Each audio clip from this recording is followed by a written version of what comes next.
Jean Bertin décédera peu avant Noël 1975. Il ne verra pas l'autre grand développement sur coussin d'air de sa société, le Naviplane N500, traverser la Manche.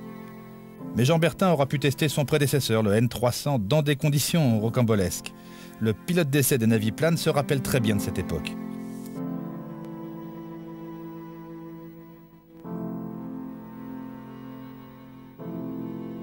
J'ai un excellent souvenir avec monsieur Bertin. Il était venu à Berre un jour pour voir où on en était dans les essais de préparation du futur N500, ce qu'on appelait. Et j'ai eu l'occasion de l'asseoir à côté de moi en copilote dans le N300 qui était à cette époque-là transformé en aéroglisseur d'essai avec un système de coussin d'air assez révolutionnaire.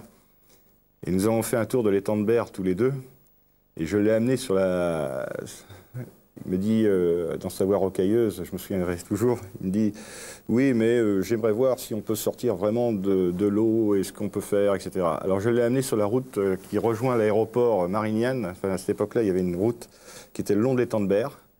Et j'ai passé gaiement le petit bout de plage et je me suis retrouvé sur la route avec un aéroglisseur quand même de 30 tonnes qui faisait 30 mètres de long, 10 mètres de haut, sur la route. Et là, il était enchanté, émerveillé. Le seul problème qu'on s'est trouvé, c'est qu'on s'est retrouvé nez à nez avec une voiture. Alors, je ne vous dis pas la tête de la personne qui était en voiture. Bon, moi, je me suis posé parce que je ne pouvais plus sortir. J'avais les lignes à haute tension et les lignes téléphoniques.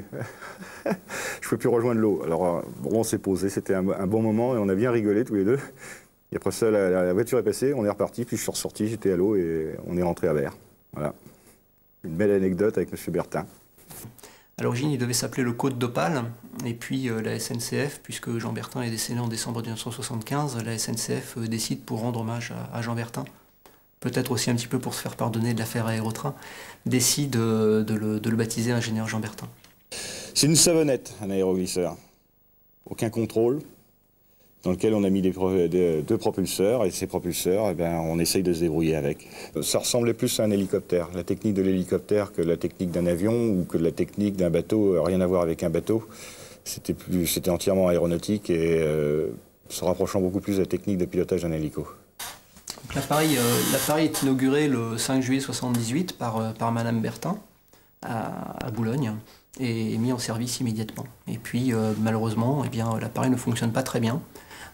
C'est quand même un prototype qui a été mis au point un peu à la va-vite. En fait, ce qui se passe, c'est que l'appareil est toujours seul, unique, donc il a une maintenance qui est une maintenance spécifique, qui est assez différente de la maintenance des appareils anglais, et donc forcément, les Anglais n'en veulent pas. Le seul exemplaire opérationnel du N500 aura été exploité sur la Manche pendant 7 ans sans vraiment avoir jamais convaincu son propriétaire exploitant, la SNCF, ni aucun autre client à l'export.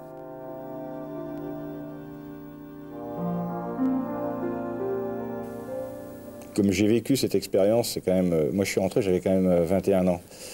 Vous en sortez 14 ans après. L'esprit d'équipe qu'il y avait, notamment dans toute la petite équipe que l'on était, ce qu'on appelait aux essais, quand vous avez vécu ça, eh bien, à la fin, bah, vous avez quand même un petit peu, comme on dit vulgairement, gros sur la patate. Le Naviplane N500 sera ferraillé en octobre 85.